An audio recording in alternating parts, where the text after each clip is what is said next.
જય શ્રી કૃષ્ણ. મારા good morning, સવારનો ફોર અને તમને બધાને મારી ચેનલમાં હાર્ડલી સ્વાગત કરું છું. આવો ત્યારે તમે કેમ છો? બધા મજામાં? અમે પણ મજામાં, સ્વસ્થ છીએ, મસ્ત છીએ અને વ્યસ્ત છીએ. તમે પણ સ્વસ્થ હશો, મસ્ત હશો ને વ્યસ્ત હશો, બરાબર ને? ચાલો ત્યારે આગળ તમને આજે હું બતાવવાની છું કે આજે મારે ખાલી એક્સરસાઇઝનો જ વિડીયો મેં કર્યો છે. સ્કિનની એક્સરસાઇઝ થી માંડી અને હાથ પગના દુખાવા અને ટેપિંગ કઈ રીતે કરવું, આપણી નસ કેવી રીતે ખોલવી, કઈ રીતે આપણે જો આપણા શરીરનું ધ્યાન ન રાખીએ ને અને કામ જ કર્યા રાખીએ. જો ઘણા એવા હોય છે ઓફિસ વર્ક કરતા હોય ને, એને 1 કલાક કે 1.5 કલાક સવારમાં વહેલા ઉઠી જવાનું અને પછી તો કાંઈ ટાઈમ રહેવાનો જ નથી. આપણે કોઈના આગળ ટાઈમ છે જ નહીં, બરાબર ને? જો જેને પણ ઓફિસ વર્ક કરતા હોય કે પછી બેઠાડું જીવન હોય, એને સવારમાં 1 કલાક ટાઈમ કાઢવો જ જોઈએ આપણા માટે, પોતાના માટે, બરાબર ને? અને પોતાના માટે ટાઈમ કાઢી અને મસ્ત એવી એક્સરસાઇઝ, વ્યાયામ, ચાલવા જવું, હે ને, વોકિંગ કરવું અને જે પણ આવતી હોય એક્સરસાઇઝ, જે તમને થતી હોય, કમરના દુખાવા, પગના દુખાવા, સાંધાના દુખાવા અને નર્વસ થઈ જાવ. આપણે મગજના દુખાવા પણ હોય, આ સ્નાયુ પણ ખેંચાતી હોય અંદર, એની પણ એક્સરસાઇઝ આવે, ખબર છે ને? માઇન્ડ ફ્રેશ થાય ને એની પણ એક્સરસાઇઝ આવે. એ બધી જ કરવી જોઈએ આપણે. સવારમાં આપણે 1.5 કલાક આપણા માટે કાઢવું જ જોઈએ. પછી તો કોઈને ટાઈમ મળવાનો નથી. પછી આપણે જેન તેન બધું આપણે નાસ્તો કરતા હોઈએ, કંઈ પણ ફ્રૂટ ખાતા હોઈએ, જે કંઈ ખાતા હોઈએ, રૂટિન બધું જ આપણે કરતા હોઈએ, એ પછી કરવું જોઈએ.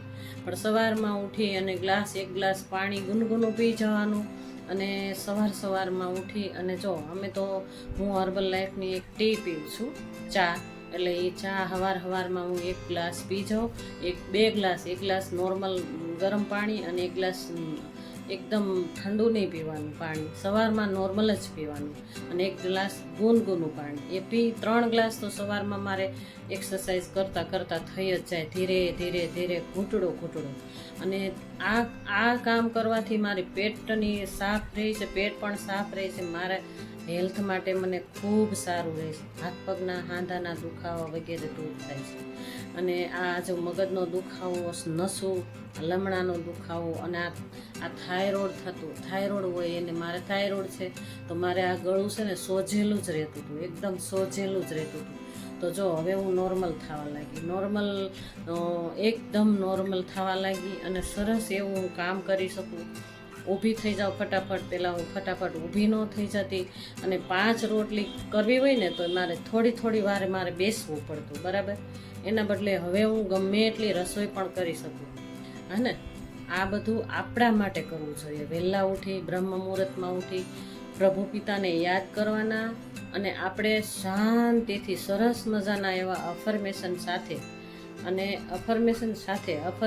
એટલા મસ્ત બોલવાના કે મારું માઇન્ડ એકદમ ફ્રેશ છે, હું એકદમ સ્વસ્થ છું, હું તંદુરસ્ત છું, હું મસ્ત છું અને વ્યસ્ત છું.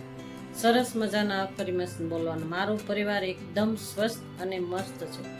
આવા સરસ મજાના અફર્મેશન સાથે જ આપણે પાણીનો ગ્લાસ લેવાનો, ગમે તે આપણે પીતા હોય એમાં નજર મેળવવાની અને એમ કહેવાનું કે આ પાણી મારા પેટમાં જઈ રહ્યું છે અને મને મારું એકદમ હેલ્થ સારી થઈ રહી છે.